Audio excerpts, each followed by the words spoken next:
야고보서 1장. 하나님과 주 예수의 종인 야고보는 다가올 그 나라를 바라보며 이 땅에서 뿔뿔이 흩어져 살아가는 12지파에게 편지합니다. 평안하신지요. 시련을 견디는 믿음. 친구 여러분, 시험과 도전이 사방에서 여러분에게 닥쳐올 때 그것을 더할 나위 없는 선물로 여기십시오. 여러분도 알다시피 시련을 겪을수록 여러분의 믿음 생활은 훨씬 그 실체가 드러날 것입니다. 그러니 성급하게 시련에서 벗어나려고 하지 마십시오. 시련을 충분히 참고 견디십시오. 그러면 여러분은 성숙하고 잘 다듬어진 사람, 어느 모로 보나 부족함이 없는 사람이 될 것입니다. 여러분이 무엇을 어떻게 해야 할지 모르겠거든 아버지께 기도하십시오. 그분은 기꺼이 도와주시는 분이십니다. 여러분은 그분의 도우심을 받게 될 것이며 그분의 도우심을 구할 때 부끄러움을 당하지 않을 것입니다. 망설이지 말고 믿음을 가지고 담대히 구하십시오. 기도해 놓고 염려하는 사람은 바람이 밀려 출렁이는 물결과 같습니다. 그런 식으로 태도를 정하지 않은 채 바다에 표류하는 사람은 주님께 무언가 받을 생각을 하지 마십시오. 망했던 사람이 다시 일어설 기회를 얻거든 박수를 보내십시오. 거들먹거리던 부자가 곤두박질 쳐도 박수를 보내십시오. 부귀 영화는 들꽃처럼 덧없는 것이니 거기에 기대지 마십시오. 여러분은 해가 떠서 뜨거운 열을 뿜으면 꽃이 시든다는 것을 잘 알고 있습니다. 꽃잎은 시들고 그 아름답던 모습도 어느새 바싹 마른 꽃대로 변하고 맙니다. 부유한 삶의 모습이 그러합니다. 부유한 삶은 모든 사람이 바라보면서 감탄하는 순간에 온데간데 없이 사라지고 맙니다. 시련을 정면으로 맞서서 견뎌내는 사람은 대단히 복된 사람입니다. 그렇게 성실하게 하나님을 사랑하는 사람은 생명의 상금을 받을 것입니다. 악에 빠질 위험에 처한 사람을 보거든 하나님이 나를 넘어뜨리려 한다고 함부로 말하지 못하게 하십시오. 하나님께서는 악에 영향받는 분도 아니시며 누군가의 앞길에 악을 들이미는 분도 아니십니다. 유혹을 받아 악에 굴복하는 것은 전적으로 우리 자신입니다. 우리는 누구도 탓해서는 안 됩니다. 탓하려면 자꾸 견눈질하고 유혹에 이끌리는 우리 자신을 타오르는 욕심을 탓할 것밖에 없습니다. 욕심이 잉태하면 죄를 낳습니다. 그리고 죄가 자라서 어른이 되면 진짜 살인자가 됩니다. 그러니 사랑하는 친구 여러분, 가던 길에서 벗어나지 마십시오. 모든 바람직하고 유익한 선물은 하늘로부터 옵니다. 빛의 아버지로부터 폭포처럼 하염없이 내려옵니다. 하나님께는 속임수나 겉과 속이 다르거나 변덕스러운 것이 전혀 없습니다. 그분께서는 참된 말씀으로 우리를 소생시키시고 우리를 모든 피조물의 머리로 삼아 돋보이게 하셨습니다. 들은 그대로 행하십시오. 사랑하는 친구 여러분, 사람들이 모이는 곳마다 그렇게 알리십시오. 귀를 앞세우고 혀가 뒤따르게 하고 분노는 한참 뒤처지게 하라고 말입니다. 사람이 화내는 것으로는 하나님의 의를 자라게 할 수 없습니다. 모든 악덕과 암과 같은 악을 쓰레기통에 던져버리십시오. 그저 마음을 겸손하게 하여 우리의 정원사이신 하나님께서 여러분을 말씀으로 조경하셔서 여러분의 삶을 구원의 정원으로 만드시게 하십시오. 말씀을 한 귀로 듣고 다른 귀로 흘려보내면서도 자신은 말씀을 듣는 사람이라고 스스로 속이는 일이 없게 하십시오. 들은 그대로 행하십시오. 듣고도 행하지 않는 사람은 거울을 힐끗 들여다보고 떠나가서는 금세 자기가 누구이며 어떻게 생겼는지 전혀 알지 못하는 사람과 같습니다. 그러나 계시된 하나님의 권고, 자유를 주는 삶을 힐끗이라도 살피고 거기서 떠나지 않는 사람은 마음과 머리가 산만하지 않으며 행동으로 옮기는 사람입니다. 그런 사람은 그 행함으로 기쁨과 확신을 얻게 될 것입니다.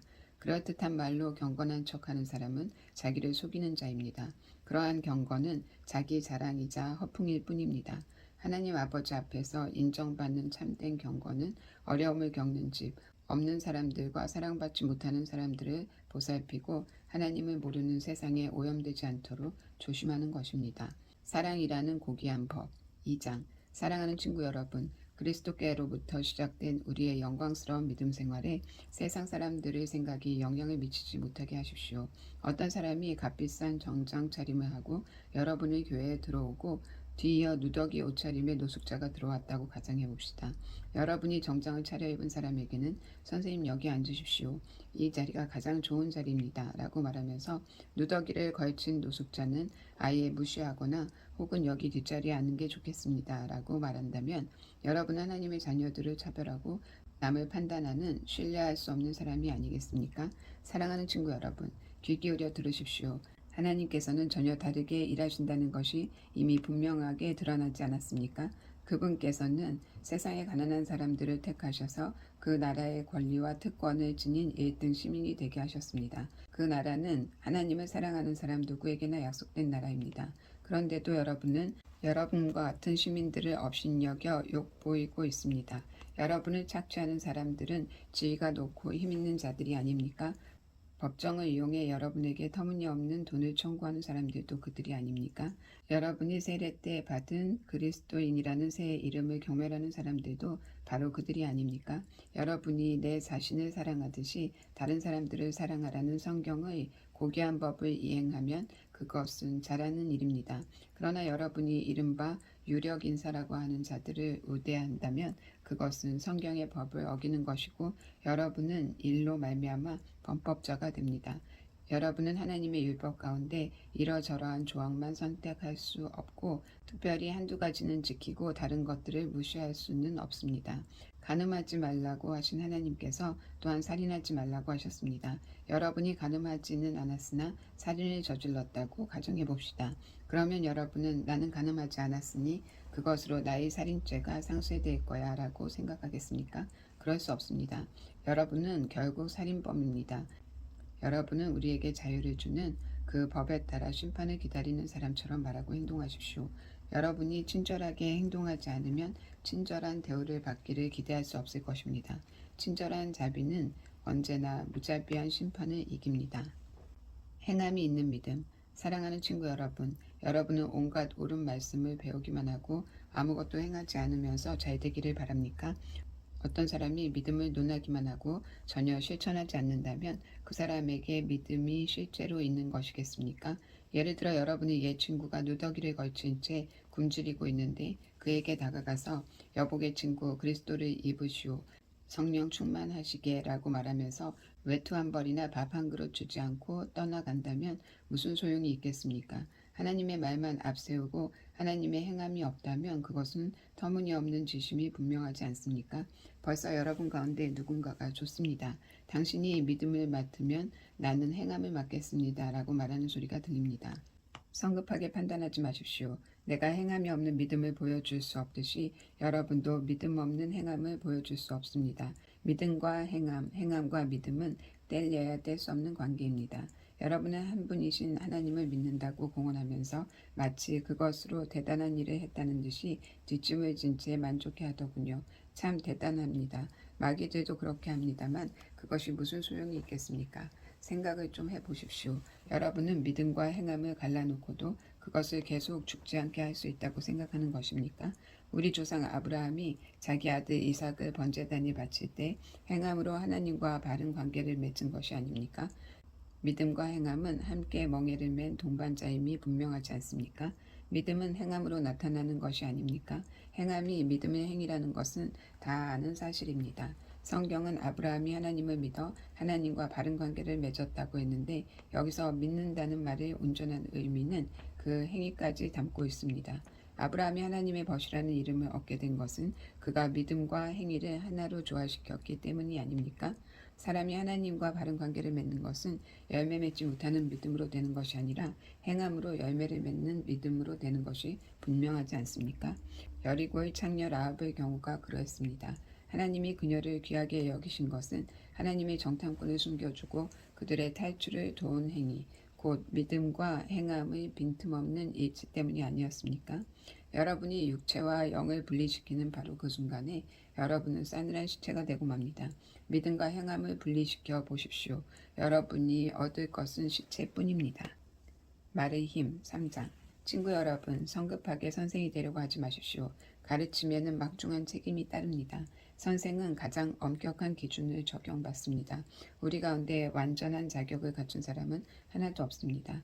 우리는 입을 열 때마다 거의 매번 실수를 저지릅니다. 온전히 참된 말을 하는 사람을 만난다면 여러분은 삶을 완벽하게 제거하는 완전한 사람을 보고 있는 것입니다. 말을 입에 물린 재갈이 말의 온몸을 통제합니다. 큰 배라도 능숙한 선장의 손에 작은 키가 잡혀 있으면 그 배는 아무리 거센 풍랑을 만나도 항로를 벗어나지 않습니다. 여러분의 입에서 나오는 말이 하찮아 보이지만 그 말은 무슨 일이든 성취하거나 파괴할 수 있습니다. 잊지 마십시오. 아주 작은 불꽃이라도 큰 산불을 낼 수 있습니다.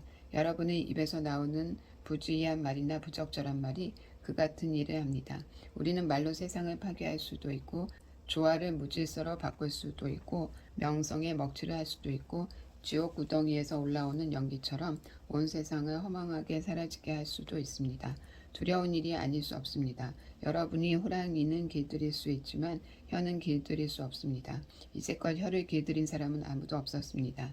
혀는 사납게 날뛰는 무자비한 살인자입니다.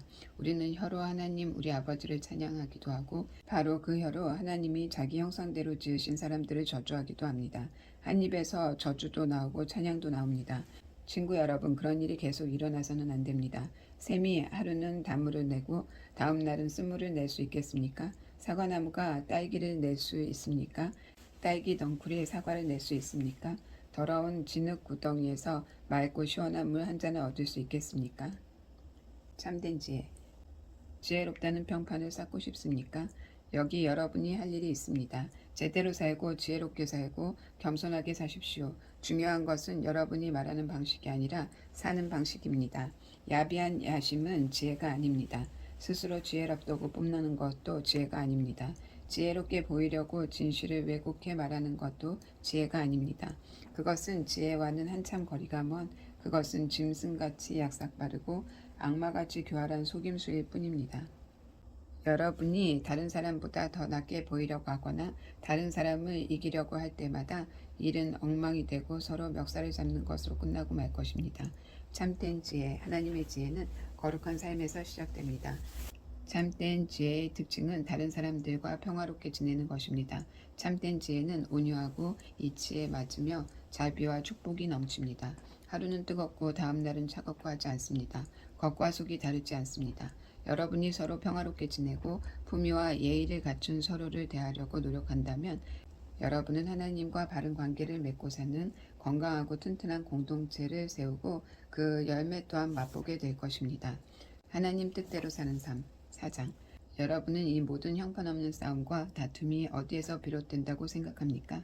그냥 일어나는 일이라고 생각합니까? 곰곰이 생각해 보십시오. 그런 일이 일어나는 것은 여러분이 자기 마음대로 하려고 하고 싸워서라도 그렇게 하려는 마음이 여러분 깊은 곳에 있기 때문입니다.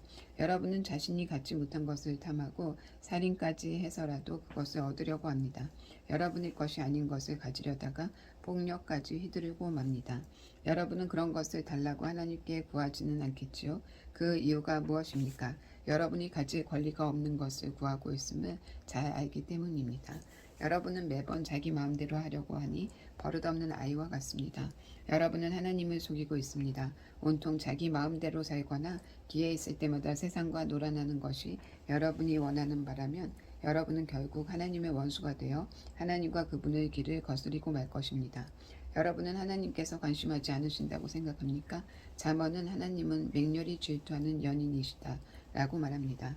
그분께서 사랑으로 주시는 것은 여러분이 얻고자 하는 다른 어떤 것보다 훨씬 나은 것입니다. 하나님은 자기 마음대로 하려고 교만한 자들을 대적하시고 기꺼이 자기를 낮추는 사람들에게 은혜를 베푸신다는 말은 누구나 아는 사실입니다. 그러니 하나님이 여러분 안에서 그분 뜻대로 일하시게 해드리십시오. 마귀에게는 큰 소리로 안 돼 하고 외치고 마귀가 날뛰지 않는지 주시하십시오. 하나님께는 조용히 예하고 말씀드리십시오. 그러면 하나님께서 즉시 여러분 곁에 계실 것입니다. 죄에서 손을 떼십시오. 내면의 삶을 깨끗하게 하십시오. 여기저기 기웃거리지 마십시오. 땅을 치며 하염없이 우십시오. 놀고 즐기는 일은 끝났습니다. 신중하게 참으로 신중하게 처신하십시오. 주님 앞에 무릎을 꿇으십시오. 여러분이 일어설 수 있는 길은 그 길뿐입니다. 친구 여러분, 서로 헐뜯지 마십시오. 그런 식의 험담은 하나님의 말씀, 그분의 메시지, 그분의 고귀한 법을 짓밟는 행위입니다. 여러분은 메시지를 존중해야지 거기에 낙서를 해서는 안 됩니다. 사람의 운명은 하나님이 정하십니다. 도대체 여러분이 누구기에 다른 사람의 운명에 간섭할 수 있단 말입니까? 한 줌 안개와 같은 인생. 오늘은 내가 이러저러한 도시에 가서 1년 정도 머물면서 사업을 시작해 큰돈을 벌어야겠다고 건방진 소리하는 여러분에게 한마디 하겠습니다. 여러분은 내일에 대해 아무것도 알지 못합니다. 여러분은 햇빛이 조금만 비춰도 금세 사라지고 마는 한 줌 안개에 지나지 않습니다. 오히려 주님이 원하셔서 우리가 살게 된다면 이러저러한 일을 하겠다고 말하는 습관을 들이십시오. 사실 여러분은 우쭐거리는 자아로 가득 차 있습니다. 그런 자만은 다 악한 것입니다. 여러분이 옳은 일을 할 줄 알면서도 하지 않는 것, 그것이 바로 여러분의 죄악입니다. 부자들에게 주는 경고 5장. 마지막으로 거만하게 구는 부자들에게 말합니다. 슬퍼하며 몇 가지 가르침을 받으십시오. 그대들은 재난이 닥칠 때 눈물을 닮을 양동이가 필요할 것입니다. 그대들의 돈은 썩었고 그대들의 좋은 옷은 역겹기 그지없습니다. 그대들의 탐욕스러운 사치품은 내장에 생긴 암과 같아서 안에서부터 그대들의 생명을 파괴하고 있습니다. 그대들은 스스로 재물을 쌓아 올렸다고 생각하겠지만 그대들이 쌓아 올린 것은 다름 아닌 심판입니다. 그대들에게 착취당하고 갈취당한 일꾼들이 심판을 요구하며 부르짖고 있습니다. 그대들에게 이용당하고 혹사당한 일꾼들의 신음소리가 원수를 갚아주시는 주님의 귀에 쟁쟁이 울리고 있습니다. 그대들은 땅을 착취해 배를 불렸으면서도 그 땅에 돌려줄 것은 유난히도 뚱뚱한 그대들의 시신밖에 없습니다. 사실 그대들이 한 일은 묵묵히 당하기만 하는 더할 나위 없이 선한 사람들을 정죄하고 죽인 것이 전부입니다. 친구 여러분, 주님이 오실 때까지 참고 기다리십시오. 여러분도 알다시피 농부들은 늘 그렇게 합니다. 농부들은 귀한 곡식이 자라기를 기다립니다. 더디지만 비가 내려 분명한 결과를 낼 것을 인내심을 가지고 기다립니다. 여러분도 그렇게 참고 기다리십시오. 마음을 한결같이 강하게 하십시오. 주님은 언제라도 오실 수 있습니다. 친구 여러분, 서로 원망하지 마십시오. 여러분도 알다시피 훨씬 큰 원망이 여러분을 기다리고 있을지 모릅니다. 심판하실 분께서 가까이 와 계십니다. 옛 예언자들을 여러분의 멘토로 삼으십시오. 그들은 모든 것을 참았고 온갖 고난을 겪으면서도 멈추지 않고 언제나 하나님을 경외했습니다. 끝까지 경주를 마친 사람들에게는 하나님께서 생명을 선물로 주실 것입니다. 물론 여러분은 욥의 인내에 대해 들었을 것입니다. 하나님께서 마지막에 어떻게 그에게 모든 것을 회복해 주셨는지도 알 것입니다. 하나님께서 그렇게 하신 것은 그분은 돌보시는 분, 사소한 일까지 세세하게 살펴주시는 분이기 때문입니다. 하나님은 돌보시는 분임을 알았으니 이제 여러분의 말로 그 사실을 알리십시오. 여러분의 말에 맹세하건대 같은 표현을 덧붙이지 마십시오. 하나님을 재촉하려고 맹세를 덧붙이는 조급함을 보이지 마십시오. 그저 예라고 하거나 아니요라고만 하십시오. 참된 것만 말하십시오. 그래야 여러분의 말이 여러분을 거스르는 데 사용되지 않을 것입니다. 하나님이 헤아리시는 기도, 고통을 겪고 있습니까? 기도하십시오. 기분이 몹시 좋습니까? 찬양하십시오. 아픈 데가 있습니까? 교회의 지도자들을 불러 주님의 이름으로 함께 기도하고 기름을 발라달라고 하십시오. 믿음으로 드리는 기도는 여러분을 낫게 해줄 것입니다. 예수께서 여러분을 일으켜 주실 것입니다. 또한 죄를 지은 것이 있으면 용서받을 것입니다. 안팎이 모두 치유될 것입니다.